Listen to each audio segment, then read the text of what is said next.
हां, आज आपण पूर्ण नाथांचं चरित्र बघूया, कारण फारच सुंदर मला तरी वाटतंय आणि तुम्हालाही आनंद मिळतच असेल असं मला वाटतंय. नाथांचं कार्य उत्तम होतं. नाथांनी भारुडं लिहिली, गवळणी लिहिल्या, अनेक काव्यप्रकार नाथांच्या वाङ्मयामध्ये आपल्याला सापडतात आणि तळागाळातल्या लोकांना त्यांनी प्रबोधन केलेलं आहे. अतिशय सुंदर सोप्या भाषेमध्ये समजावून सांगितलेलं आहे. भारुडं जर आपण ऐकली तर आपल्याला त्याच्यातूनही कळतं की किती नाथांनी समाज प्रबोधन केलेलं आहे. आणि ज्ञानेश्वर समाधीचा जीर्णोद्धार अतिशय महत्त्वाचं कार्य त्यांच्या हातून हे घडलेलं आहे आणि ज्ञानेश्वरीची प्रत शुद्ध केलेली आहे. हे दोन प्रसंग त्यांच्या चरित्रातले अतिशय महत्त्वाचे आहेत, त्यामुळे तेवढे मी सांगते. आता आपली परवानगी काही घेत नाही, आपली परवानगी असं समजते. तर शके 1505 मध्ये नाथांना आळंदीमध्ये जाण्याचा योग आला आणि एके दिवशी नाथांचा घसा सुजून दुखायला लागला आणि यावर बरेच औषधोपचार झाले तरी काही घशाची सूज उतरेना. मग त्यांना असं सांगितलं की त्यांना स्वप्न पडलं आणि त्या स्वप्नामध्ये माझ्या मानेला अजान वृक्षाच्या मुळीचा गळफास बसला आहे, तो तू स्वतः येथे येऊन काढ म्हणजे तुझा घसा बरा होईल, असं त्यांना स्वप्न पडलं. मग यानंतर त्यांनी सगळ्या समुदायाला बरोबर घेतलं आणि कीर्तन करीत करीत नाथ महाराजांची स्वारी आळंदीला आली. आणि मग ज्ञानेश्वर म्हणजे नाथांचे सर्वस्व होते.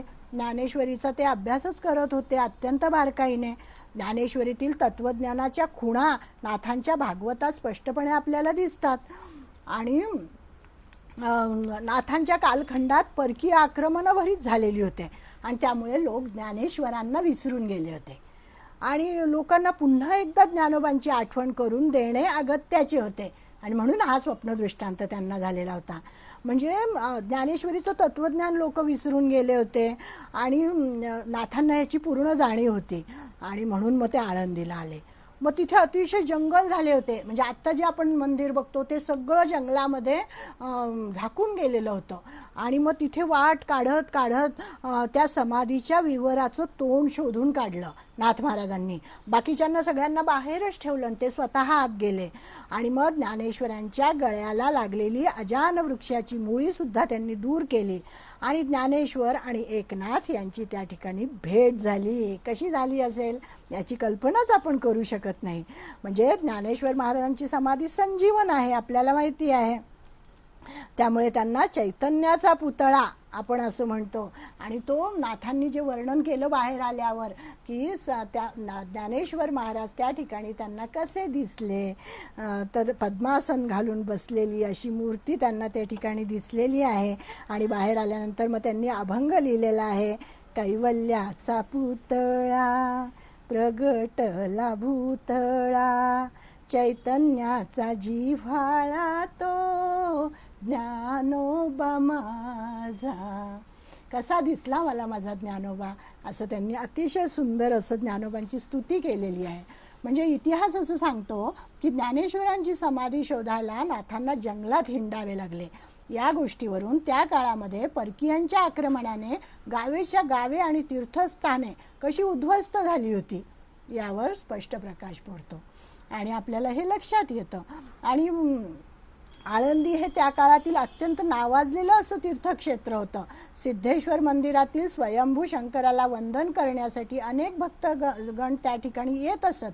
परंतु यवनांच्या उद्दाम टापांखाली अलंकापुरीलाही त्रास झाला. मंदिराकडे जायच्या वाटाही मोडल्या गेल्या. स्वाभाविकच मंदिर आणि ज्ञानेश्वरांची समाधी याकडे जाण्याचे लोकांचे वळणही मोडले. परिणाम असा झाला की ज्ञानेश्वरांचा आणि त्यांच्या शिकवणुकीचाही लोकांना विसर पडला आणि समाजामध्ये आपोआपच अज्ञान वाढलं.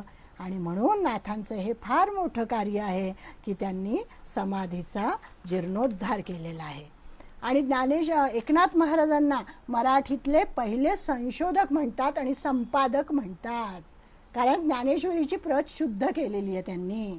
म्हणजे आपण म्हणतो ना की एखाद्या वृत्तपत्राचा संपादक असेल तर तो काय करतो, आजूबाजूला ज्या घटना घडतात त्याचा अभ्यास करतो, त्याचं निरीक्षण करतो, त्याच्याकडे आलेल्या बातम्या छापतो, परंतु त्या बातम्यांच्या मागे खरे काय आहे ते शोधून काढतो. संपादकाचं हे काम असतं. त्याचा तो तपास करतो, मग आपले मत प्रगट करतो आणि त्यालाच आपण संपादकीय असं म्हणतो. पेपरमध्ये येतं ना ते संपादकीय, आपण वाचत असतो आणि त्याच्यावरून आपण ठरवतो पेपर उत्तम आहे का कमी प्रतीचा आहे ते आपण ठरवतो त्याच्यावरून. म्हणजे आपण तो अग्रलेख म्हणतात त्याला, तो आपण वाचतो आणि ह्या सगळ्याचा हेतू असतो समाज प्रबोधन. आणि हे काम नाथांनी केलेलं आहे. म्हणजे ज्ञानोबांच्या काळापासून एकनाथांच्या काळापर्यंत ज्ञानेश्वरी घराघरात पोचली नंतर, परंतु तिच्यामध्ये अनेक अपपाठ होते, अशुद्धता होती. म्हणजे हे ज्ञानेश्वरी तर घराघरात पोचवली एकनाथ महाराजांनी, पण तिचा अभ्यास करत असताना त्यांच्या लक्षात आलं की किती अशुद्ध आहे. इतरांनी खूप इतर ओव्याही त्याच्यामध्ये घुसडलेल्या होत्या ज्या ज्ञानोबांच्या नव्हत्या, ज्याचा अर्थही वेगळा लागत होता, अपपाठ होते अनेक. आणि मग ज्ञानदेवांनी स्वप्नात येऊन म्हणून त्यांना सांगितलं, श्री ज्ञानदेवे येऊन स्वप्नात सांगितली मात मज लागी, दिव्य तेजपुंज मदनाचा पुतळा, परब्रह्म केवळ बोलत असे. म्हणजे आजान वृक्षाशी मुळी कंठास लागली आणि येऊन आळंदी काढ वेगी असं त्यांनी सांगितलं. म्हणजे याचा प्रतिकात्मक अर्थ आपण असा घ्यायचा की त्या ज्ञानेश्वरीमध्ये जे अपपाठ आले होते ते शुद्ध करण्याचं काम यांनी केलेलं आहे एकनाथ महाराजांनी. आणि मग एकनाथ महाराजांनी काय केलं की अनेक ज्ञानेश्वरीच्या प्रती गोळा केल्या, हस्तलिखित गोळा केली, प्रत्येक ओवीचे सूक्ष्म वाचन केले. मूळ काय, अपपाठ कोणता आहे हे निश्चित करण्यासाठी त्यांना वेळ लागला नाही, कारण त्यांची बुद्धी तल्लख होती. आणि भाषाशास्त्राचे नियम त्यांनी बघितले. नंतर त्यांचा हे सगळं ज्ञानेश्वरीतील केवळ काव्य सौंदर्य, नंतर त्यातील प्रतिपाद्य असा गाभा, तत्वज्ञान, हे सगळं यांनी आपल्या एकनाथ महाराजांनी ज्ञानेश्वरीचा अभ्यास करताना प्रकर्षाने त्यांना ते जाणवलं. आणि पांडित्य आणि विद्वत्ता यांच्याबरोबर तत्वाचा अनुभव आणि भक्कम आधार नाथांजवळ होता. आणि म्हणून नाथांनी श्री ज्ञानेश्वरी प्रतिशुद्ध केली. ते काही सर्वसामान्य करू शकले नसते. खरं सांगायचं तर ज्ञानोबांच्या सांगण्यात किंवा सच्चिदानंद बाबांच्या लिखाणात अशुद्धाला मुळात स्थान नव्हतंच. ज्ञानेश्वरांनी ज्या ओव्या लिहिल्या होत्या त्या शुद्धच होत्या, परंतु ग्रंथ पूर्वीच अतिशुद्ध असे अनुभवाच्या आधारे लिहिले आहे. मात्र प्रत करून घेणारे त्याच तोलामुलाचे नसतात ना, आणि काही अनवधानाने पण काही चुकी होतात, काही अशुद्ध वाचन केलं जातं आणि त्यात अपपाठांचा अंतर्भाव होतो. म्हणजे आपल्या एकनाथ महाराजांनी तो मोठेपणा पण आपल्याकडे घेतला नाही की मी ही प्रतिशुद्ध केलेली आहे. तर ते सांगतात की ज्ञानेश्वरांची मूळ ज्ञानेश्वरी ही शुद्धच होती, पण असं काही कारणांनी त्याच्यामध्ये असं काय झालेलं होतं, अबद्धपणा आलेला होता. आणि म्हणून त्यांनी सर्व प्रतीचा प्रपंच पूर्ण करून त्यातील अपपाठ काढून टाकले, भिन्नपाठ काढून टाकले आणि ही सगळी उणीव त्यांनी नाहीशी केली. आणि स्वतः आत्मानुभवाने प्रत लिहून काढली, स्वतः स्वअक्षरामध्ये प्रत लिहून काढली आणि तिला मग प्रतिशुद्ध असे म्हणून ज्ञानेश्वरी सिद्ध केली. म्हणजे अशा रीतीने शके 1506 मध्ये तारण नाम संवत्सरच्या भाद्रपद महिन्यातील कपिला षष्ठीला नाथांनी आपली ही प्रतिशुद्धी करण्याची लेखन कामाठी पूर्ण केली. आणि मग ज्ञानेश्वरांच्या गळ्याभोवती अपपाठांच्या आवळलेल्या मुळ्या काढून टाकल्या, जो त्यांना स्वप्न पडलं होतं. आणि मग संशोधनास लेखन कामाठी हा यथायोग्य प्रतिशब्द देऊन श्री एकनाथांनी गोदामातेच्या कुशीत असलेल्या पैठण या गावी ये मराठीची ये नगरी संशोधनाची भव्य गुढी मराठीच्या माळरानावर रोवली, उभी केली. असं हे एकनाथ महाराजांचं अतिशय महत्त्वाचं कार्य आहे, ज्याचा उल्लेख करणं मला अतिशय महत्त्वाचं वाटलं. तसे तर खूप प्रसंग आहे नाथांच्या चरित्रामध्ये, इतके प्रसंग आहेत की जे आपण सांगणंसुद्धा मला ते हे वाटतं आहे. म्हणजे हा सगळा अभ्यासाचा परिणाम आहे बरं का. आपण जर अभ्यास केला ना तर आपल्याला असं वाटतं की हे सांगू का ते सांगू, आणि तो आनंद मिळतो. आता आज आहे फाल्गुन वद्य षष्ठी, आणि त्यानिमित्त आपण हा प्रपंच केलेला आहे आणि या विषयावर आपण बोललेलो आहे. तर ह्या षष्ठीचे महत्त्व सांगतात की 5 महत्त्वाच्या घटना या दिवशी घडल्या. आजच्या दिवसाला का महत्त्व आहे, याला पंचपर्व असं सुद्धा म्हटलं जातं.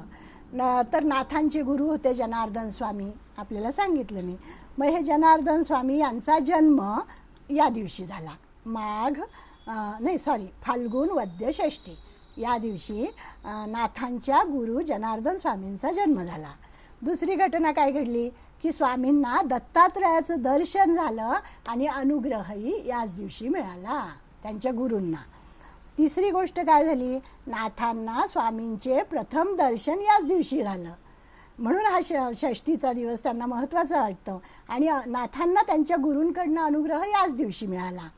नंतर श्री जनार्दन स्वामींची पुण्यतिथी, म्हणजे जनार्दन स्वामींनी सुद्धा याच दिवशी देह ठेवला.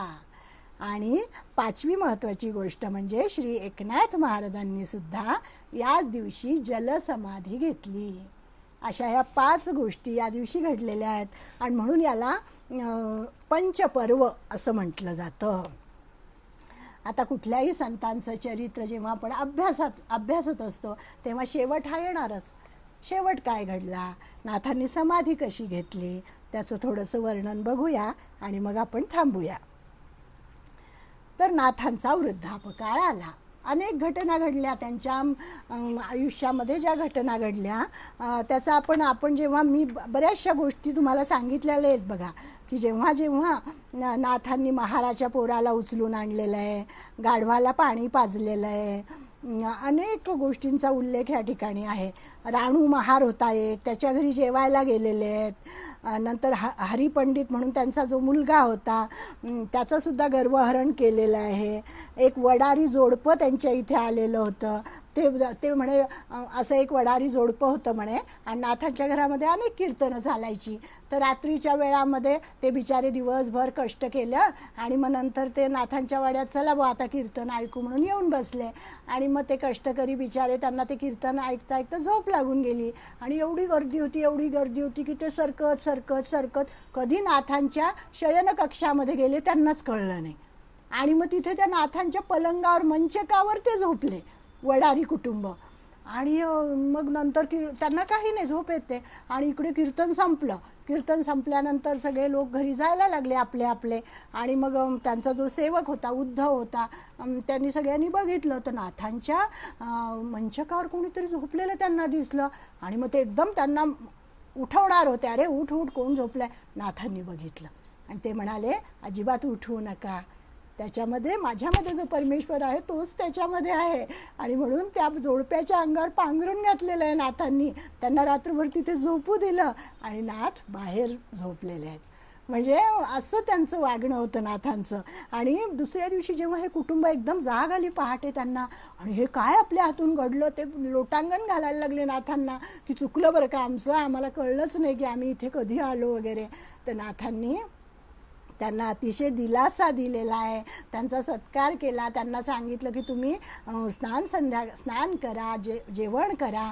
आणि त्या बाईची ओटी भरली, तिला सोळी लुगडं दिलेलं आहे, त्या वडाऱ्याला पण काय वस्त्र दिलेली आहे, त्यांचा सन्मान केलेला आहे आणि त्यांना परत पाठवलेलं आहे.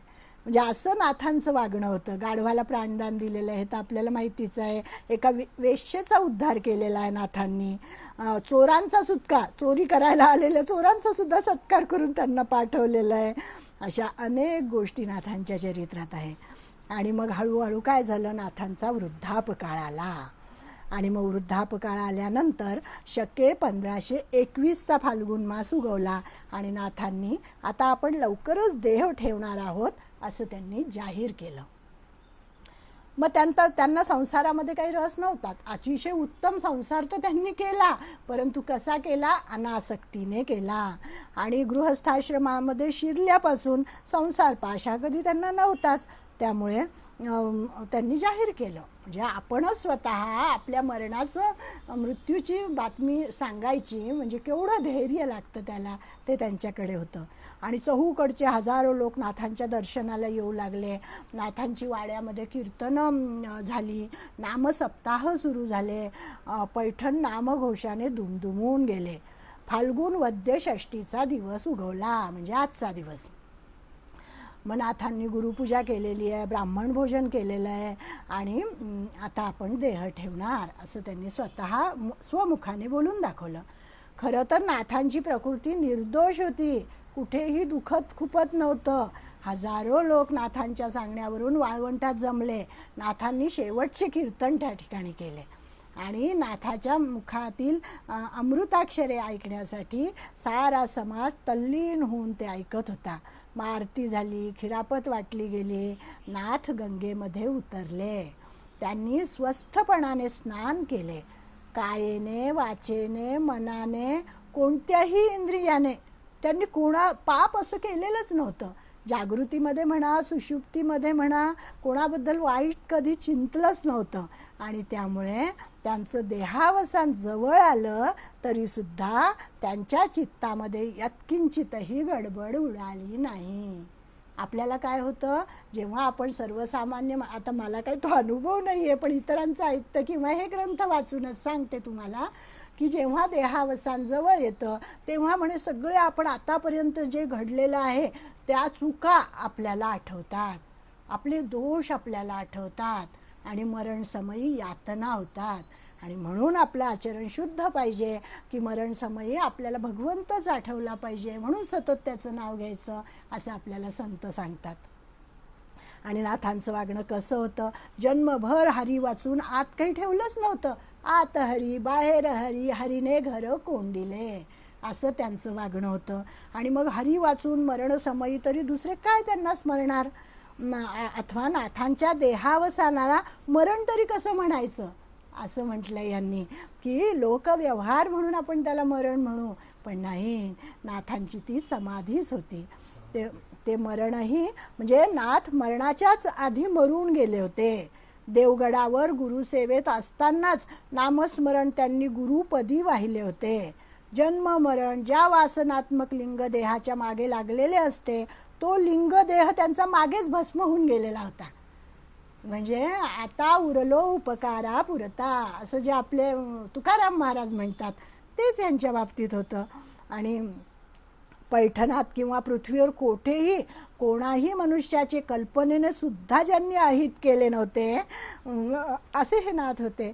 आणि अनेक लोकांनी त्यांचे हाल केले होते, त्यांचे छळ केला होता, त्यांची निंदा केली होती, परंतु यांचं पोट कसं होतं म्हणे, समुद्रासारखं. सगळं त्यांनी आपल्या पोटात सामावून घेतलं होतं आणि ज्यांनी त्यांना त्रास दिला त्यांच्यावर त्यांनी कृपाच केलेली होती.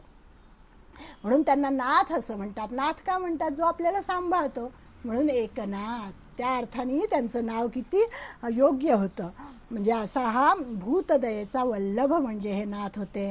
मग ह्या नाथांनी काय केलं, गंगेमध्ये स्नान करून ते बाहेर आले, गंगेकडे तोंड करून पाटावर बसले आणि कृष्ण स्वरूपाचं ध्यान करीत त्यांनी परमानंदामध्ये निमग्न होऊन आपला देह ठेवला. मग कोणी म्हणतात ते गंगेत गुप्त झाले, एकनाथांच्या जीविताचे सार्थक झाले. आपल्या वयाची पहिली 25 वर्ष त्यांनी भगवत प्राप्ती करून घेण्यात घालवली आणि गृहस्थाश्रमाची दीक्षा घेतल्यापासून सर्व जन्म त्यांनी परोपकारात घालवला. असं हे नाथांचं चरित्र आहे. म्हणजे आपले प्राण, आपली संपत्ती, आपली बुद्धी, आपली वाचा भूतमात्रांचे कल्याण करण्यासाठीच त्यांनी खर्च केलेली आहे. त्यांच्या जन्माचं साफल्य झालेलं आहे. म्हणजे पैठण क्षेत्रामध्ये त्यांनी हरी पिकवला असं सांगतात. ते भक्तीचं पीक त्या ठिकाणी उगवलेलं आहे आणि भूलोकाचे दुरित दैन्य दूर घालवलेलं आहे. आणि अशा ह्या नाथांना माझे अनंत कोटी कोटी प्रणाम. असा हा नाथांचा सगळा चरित्र वर्णन आहे आणि आजच्या दिवशी ते मला करावंसं वाटलं आणि आपण सगळ्यांनी ते ऐकून घेतलं. हे व्यासपीठ मला त्या भगवंताच्या कृपेने ना आपल्या सगळ्यांच्या कृपेने मिळालेलं आहे.